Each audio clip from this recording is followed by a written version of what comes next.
Pera ko ng avocado.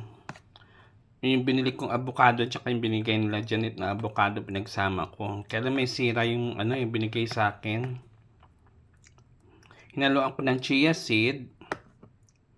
Tapos yung syrup nung fruit cocktail, hinalo ko, pinakasabaw ko. Ito tong prime fruit cocktail, ihahalo ko din to para gagawin ko ice cream. Gagawin ko ng ice cream yan. Ice cream na may mga fruits. Wala akong nilagay dito asukal, yung syrup lang nung nung fruit cocktail na maliit. Kaya matabang siya.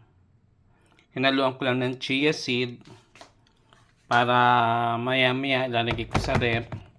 Gagawin kong ice cream siya para may dessert ako.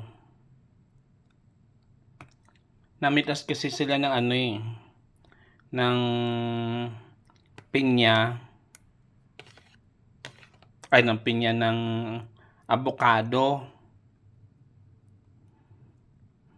Binigyan ako ng 4 na pirasong malalaki, pero may sira pero meron naman akong biniling avocado sa nakaraan. Binuksan ko na ngayon, sinama ko. Yan, gagawin ko siyang ice cream.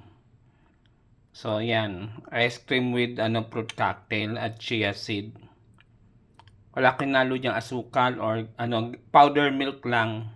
Yung adult powder milk ang hinalo ko para may lasa siya.